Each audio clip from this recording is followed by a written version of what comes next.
নজর রাখবো পরবর্তী সংবাদে। বিশালগড়ে আবারও যান দুর্ঘটনা এবং এই মুহূর্তে যে খবর, বিশালগড়ের রাস্তার মাথা এলাকায় যান দুর্ঘটনা হয়েছে এবং সেক্ষেত্রে জানা গেছে এতে করে দুজন আহত হয়েছে।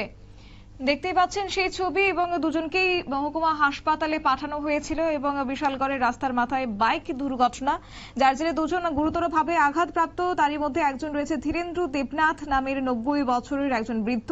রাস্তার মাথার সংকীর্তন থেকে আদর্শ কলোনি স্থিত বাড়িতে যাওয়ার পথেই দ্রুতগামীর একটি বাইক নিয়ে আসে ইয়াগা দেববর্মা নামের একজন যুবক এবং ওই বৃদ্ধকে ধাক্কা দেন। সঙ্গে সঙ্গেই বাইক চালক এবং বৃদ্ধ মাটিতে লুটিয়ে পড়ে এবং তারা দুজনেই মৃত্যুর সঙ্গে পাঞ্জা লড়ছে। দমকল বাহিনীর কর্মীরা ঘটনাস্থলে উপস্থিত হয় এবং তারপরে তাদেরকে বিশালগড় মহকুমা হাসপাতালে নিয়ে যায়। কি রয়েছে বিস্তারিত বিষয় শুনুন। আরে আমি এদিকে বাড়ি থেকে যাইতেছি, এদিকে বাইকটা আইছে আর বাড়ি থেকে আবার রুকলান দিয়ে করতে মানে একদম কত সাইডে বাড়ি দিছে। হ্যাঁ এবার কিন্তু লাইটার ভিতরে বাইকটা এবার ফোন করতে 100 কিলোমিটার গাড়ি বাইকটা স্পিড বাতালা 100 কিলোমিটার স্পিড ফুল স্পিড। কত জন আহত হয়েছে এই ঘটনা? বড় তো দেখতেছি বাইকের বয়স পুরো কাটছিল আর বাইকটা বাড়িতে এবার এই বাইকটা নিয়ে দেখতেছে যাতে গেছে। আমাদের কাছে একটা ইনফরমেশন আছে যে রাস্তার মধ্যে একটা অ্যাক্সিডেন্ট হয়েছে। একটা 95 বছর বয়স্ক লোকরে একটা বাইক সজোরে ধাক্কা মারছে।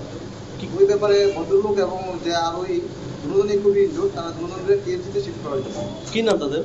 নামটা জানা নেই, দেখতেছি। একটা অ্যাক্সিডেন্ট হয়েছে ওখানে রাস্তার মাথাতে, একটা বয়স্ক লোকরে বাইক দিয়ে বাড়ি দিয়ে। কি নাম তাদের? বয়স্ক লোকের নাম হচ্ছে ধীরেন্দ্র দেবনাথ, 95 ইয়ার্স, আর আরেকজন বাইকে যে ছিল তার নাম আগায়া দেববর্মা, 30 ইয়ার্স এর। মোট কতজন আহত হয়েছে? তাদের অবস্থা কি রকম? দুজনের সিরিয়াস। এখন কোথায় রেফার করা হয়েছে? হাবানিয়া করা। আপনারা শুনলেন শুরুতেই প্রত্যক্ষদর্শীদের বক্তব্য এবং তারপর দমকল বাহিনী এবং চিকিৎসকদের বক্তব্য। এবং চিকিৎসকরা জানিয়েছেন যে তাদের দুজনের অবস্থা আশঙ্কাজনক এবং তাদেরকে মহকুমা হাসপাতালে প্রাথমিক চিকিৎসার পর তাদেরকে উন্নত চিকিৎসার জন্য হাপানিয়া হাসপাতালে রেফার করা হয়েছে এবং তারা এই মুহূর্তে দুজনের মৃত্যুর সঙ্গে পাঞ্জা লড়ছে।